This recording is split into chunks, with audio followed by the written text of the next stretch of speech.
सभी भाई को सादर नमस्ते जी।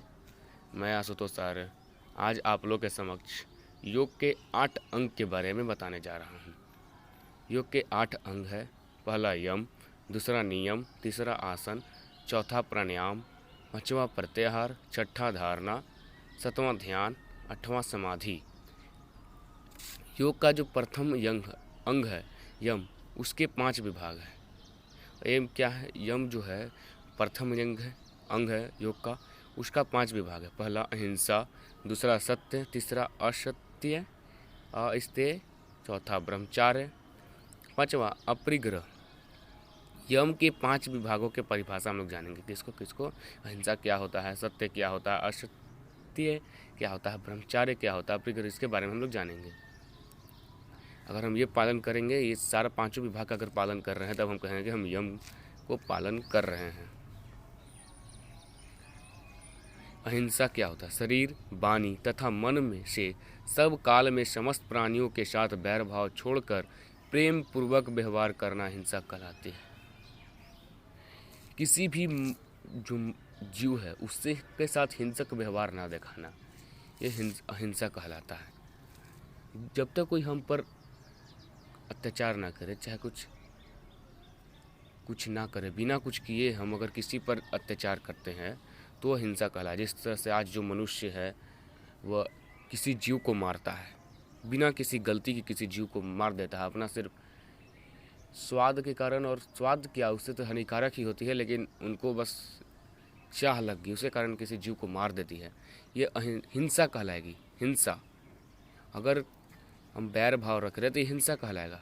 समस्त प्राणियों से बैर भाव छोड़कर सबके साथ प्रेम पूर्वक व्यवहार करेंगे। हमको साथ अगर कोई अत्याचार नहीं कर रहा, हम पर कोई मार नहीं रहा है, पीट नहीं रहा है, बिना किसी गलती के हम किसी पर अत्याचार नहीं करेंगे। अगर किसी के साथ वो गलती कर रहा है तब हम उसको मारेंगे तो वो मेरा हिंसा नहीं कहलाएगा, वो आत्मरक्षा कहलाता है। लेकिन बिना मतलब के किसी को मारना, किसी के साथ बैर भाव रखना, जो आज के समय में मुल्लो जो गौ माता से रखते हैं, हिंदू जो भाई जो पाखंड हो गए हैं, वो समझते हैं कि जो देवी मंदिर है उसमें कई जीव को बलि चढ़ाते हैं, ये हिंसा कहलाएगा। किसी भी प्राणी से बैर भाव हमें नहीं रखना है और सबके साथ प्रेम पूर्वक व्यवहार करना है, यही अहिंसा कहलाती है। सत्य क्या है? जैसा देखा हुआ, सुना हुआ, पढ़ा हुआ, अनुमान किया हुआ ज्ञान मन में है, वैसा ही वाणी से बोलना और शरीर से आचरण में लाना सत्य कहलाता है।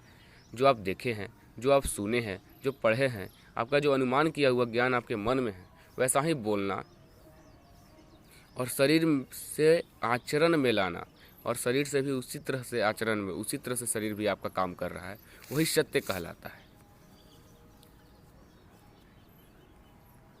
जो आप सुने हैं, पढ़े हैं, आप अनुमान किए हैं ज्ञान, उसी तरह से आप काम कर रहे हैं, वह सत्य कहलाता है। अस्तेय क्या है? किसी वस्तु के स्वामी की आज्ञा के बिना उस वस्तु को न तो शरीर से लेना, न लेने के लिए किसी को वाणी से कहना, और न ही मन में लेने की इच्छा रखना, अस्तेय कहलाता है। यानी किसी वस्तु, किसी का कोई सामान है तो उसके बिना आदेश के तुम उसका वस्तु को ना लो, नहीं लेने के लिए किसी को कहो कि तुम ये सामान ले लो, नहीं मन में इच्छा रखो कि हम इसको ले लेते, यही अस्तेय कहलाता है। ब्रह्मचार्य क्या है? मन तथा इंद्रियों पर संयम करके वीर्य आदि शारीरिक शक्तियों की रक्षा करना। मन और इंद्रियों पर संयम कर वीर्य आदि शारीरिक जो शक्ति है हमारे पास, उसका रक्षा करना। वेदादि सत्य शास्त्रों को पढ़ना, ईश्वर की उपासना करना ब्रह्मचार्य कहलाता है। अगला क्या है? अपरिग्रह, हानिकारक एवं अनावश्यक वस्तुओं का तथा हानिकारक एवं अनावश्यक विचारों का संग्रह न करना अपरिग्रह कहलाता है। जो हानिकारक हो समाज के लिए और आवश्यक ना हो, उसका वस्तु का तथा हानिकारक एवं जो खराब विचार हो उसको संग्रह न करना, संग्रह अपने पास नहीं रखना, यही जो है अपरिग्रह कहलाता है। योग का द्वितीय अंग के जो है नियम है, उसकी भी 5 विभाग है, हम लोग वो भी पढ़ेंगे अब। पहला शौच, दूसरा संतोष, तीसरा तप, चौथा स्वाध्याय, पांचवा ईश्वर पर निधान। शौच क्या है? ये नियम के 5 विभाग के बारे में हम लोग परिभाषा उसका जानेंगे। अगर ये सब आप पालन कर रहे हैं तो हम ये जो कहा जाए कि आप योग का जहाँ अभी तक जितना पढ़े अगर वो पालन कर रहे हैं, ये भी जो नियम के 5 अंक पढ़ेंगे तो वो अगर पालन कर रहे तो कहेंगे कि अब योग का 2 अंक नियम को पालन कर रहे हैं, यम और नियम। योग के जो 2 अंग के अंग का पालन कर रहे हैं, यम और नियम। शुद्धि 2 प्रकार से की है, पहली ब्रह्मा शुद्धि और दूसरी अंतरिक्ष शुद्धि। शरीर, वस्त्र, पात्र, स्थान, खान पान तथा धनोपार्जन को पवित्र रखना ब्रह्मा शुद्धि है, तथा विद्या, सत्संग, स्वाध्याय, सत्य भाषण व धर्माचरण से मन, बुद्धि आदि अंतःकरण को पवित्र करना अंतरिक्ष शुद्धि कहलाता है।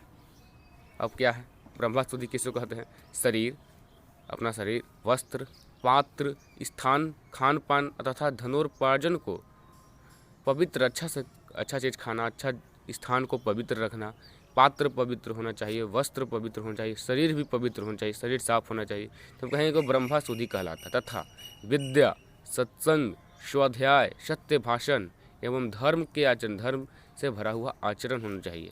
मन बुद्धि आदि अंतकरण को, मन बुद्धि तथा जो आदि जो अंदर का जो विचार है उसको पवित्र रखना, ये आंतरिक शुद्धि कहलाता है। संतोष क्या है? अपने पास विद्यमान ज्ञान, बल तथा साधनों से पूर्ण पुरुषार्थ करने के पश्चात जितना भी आनंद, विद्या, बल, धन आदि फल रूप में प्राप्त हो उतने से ही संतुष्ट रहना, उससे अधिक की इच्छा न करना संतोष कहलाता है। संतोष क्या है? अपने पास जितना भी ज्ञान है, आपके पास बल है, साधना है, उससे पूरा तरह से परिश्रम कीजिए। उसके पश्चात आपको जो भी विद्या मिलेगा, बल मिलेगा, धन मिलेगा, फल रूप में, फल में जो मेहनत करने पर जो आपको प्राप्त होगा उसी में संतुष्ट रहना है, उससे अधिक की इच्छा आपको नहीं करना है। तब धर्माचरण रूप उत्तम कर्तव्य कर्मों को करते हुए भूख, प्यास, सर्दी, गर्मी, हानि, लाभ, मान, अपमान आदि द्वंद्वों को प्रसन्नतापूर्वक सहन करना तप कहलाता है। तप के बारे में हम लोग जानेंगे। धर्मचरण रूप उत्तम कर्तव्य कर्मों को करते हुए, जो हमारा कर्तव्य उसको करते हुए भूख, प्यास, सर्दी, गर्मी, हानि, लाभ, मान, अपना किसी की चिंता में करना, अपना अच्छा कर्म कीजिए, जो जिसके लिए मेरा जन्म हुआ है वो चीज़ हमको करना है। धर्मचरण रूप उत्तम कर्तव्य कर्मों को करते हुए, जो धर्म से रूप है, धर्म से संबंध रखता है, धर्म का हमको कार्य करना है, हमको अधर्म कार्य नहीं करना है। और वो करते हुए भूख, प्यास, सर्दी, गर्मी, हानि होगा कि लाभ होगा, सर्दी होगा कि गर्मी होगा, मान होगा, अपमान होगा, ये सबको प्रसन्नतापूर्वक हंसते हंसते सहन कर लेना है, कर्तव्य अच्छा करना है। ठीक। और उसके बाद क्या होगा, हानि होगा कि लाभ होगा, मान होगा, इसका हम लोग को चिंता नहीं रखना, यही तप कहलाता है। स्वाध्याय क्या है? मोक्ष की प्राप्ति कराने वाले वेदादि सत्य शास्त्रों को पढ़ना। जो वेद मोक्ष का प्राप्ति करना है उसको करवाता है, वह शास्त्रों को पढ़ना। ओम आदि पवित्र मंत्रों का जाप करना, ओम जो पवित्र मंत्र है इसका जाप कीजिए। तथा आत्मचिंतन करना, अपने आप सोचना कि क्या सत्य है, आत्मचिंतन, क्या कोई सही कर रहा है, क्या ये गलत कर रहा है, इसमें अपने आप सोचना क्या हम सही कर रहे हैं, हमको किस तरह रहना चाहिए, कैसा करना चाहिए, अपने आप आत्मचिंतन करना ही स्वाध्याय कहलाता है।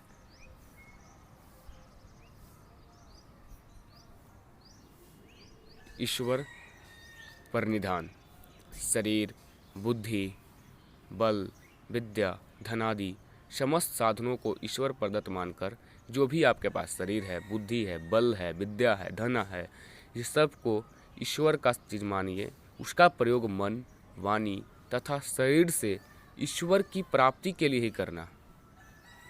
फिर से एक बार देखते हैं। शरीर, बुद्धि, बल, विद्या, जितना भी चीज़ आपके पास है, विद्या, धन है, समस्त साधनों को मान लीजिए कि ईश्वर के दिया हुआ चीज़ है।